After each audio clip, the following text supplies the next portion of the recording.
Assalamualaikum warahmatullahi wabarakatuh. Salam sejahtera untuk siapapun rekan yang menonton. Bersama saya Ija Syafinas Nurapita Hasibuan. Kali ini pada Sejarah Afrika, mari kita bahas analisis karakteristik masyarakat Afrika pra-imperialisme Eropa. Sebelum abad ke-19, hubungan antara bangsa Afrika dan Eropa sebenarnya sudah terjalin cukup lama. Hubungan ini dimulai sejak pertengahan abad ke-15 ketika Portugis mulai berlayar ke pesisir Afrika. Awalnya hubungan ini bersifat dagang dan pertukaran budaya, tapi lama-kelamaan berubah menjadi eksploitasi. Lalu pada hubungan Afrika-Eropa sebelum abad ke-19, masa itu bangsa Eropa datang ke Afrika untuk mencari komoditas berharga seperti emas, gading, dan juga rempah. Namun sejak perdagangan budak mulai berkembang, pengaruh Eropa makin meluas dan menimbulkan gangguan besar terhadap sistem sosial dan ekonomi masyarakat Afrika.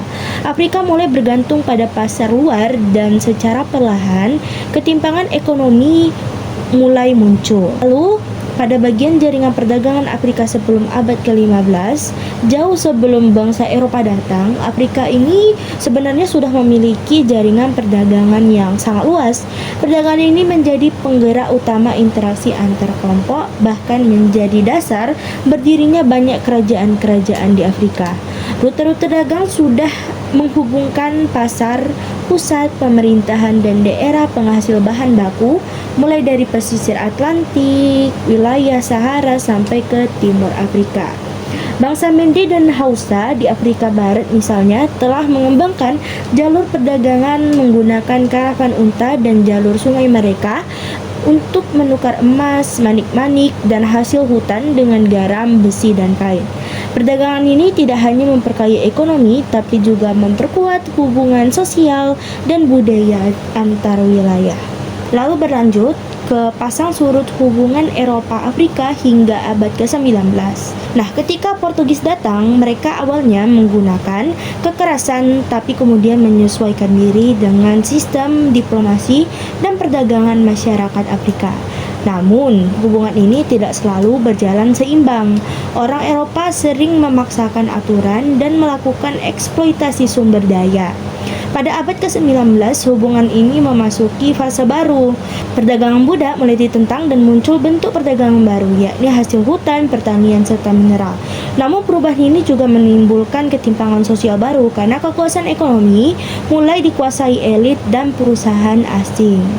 Selain itu juga, misionaris Kristen mulai aktif menyebarkan agama dan pendidikan. Seringkali mereka bekerja sama dengan penguasa kolonial. Ilmuwan Eropa juga mulai meneliti geografi dan sumber daya Afrika yang pada akhirnya mempercepat proses kolonialisasi. Lalu, masuklah kita di perbudakan di Afrika. Salah satu dampak paling besar dari kontak dengan Eropa adalah perdagangan budak. Awalnya, sistem perdagangan budak sudah ada di Afrika, misalnya budak hasil perang atau hukuman kriminal. Tapi kedatangan bangsa Barat menjadikannya bisnis besar yang brutal. Ratusan ribu orang ditangkap dan dijual ke Eropa serta Amerika untuk dijadikan tenaga kerja di perkebunan dan tambang. Pada abad ke-18, sekitar 60 ribu budak dikirim setiap tahun dan selama berabad-abad, hampir 10 juta orang Afrika diperdagangkan. Tragisnya, banyak dari mereka meninggal di perjalanan karena penyiksaan, kelaparan, dan juga kondisi kapal yang sangat tidak manusiawi. Menurut penelitian Emmanuel Oladipo Ojo, perdagangan budak ini menyebabkan populasi Afrika stagnan, sementara populasi Eropa meningkat 3 kali lipat. Populasi Afrika justru tidak berkembang, bahkan kehilangan separuh jumlah yang seharusnya mereka miliki pada pertengahan abad ke-19.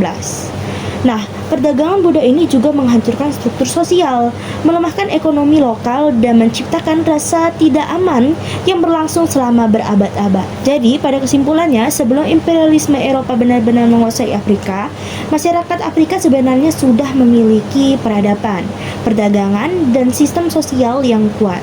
Namun, hubungan yang awalnya berbentuk kerjasama perlahan berubah menjadi eksploitasi dan meninggalkan luka panjang dalam sejarah Afrika. Baik, sekian video untuk materi kali ini. Sampai jumpa di materi selanjutnya.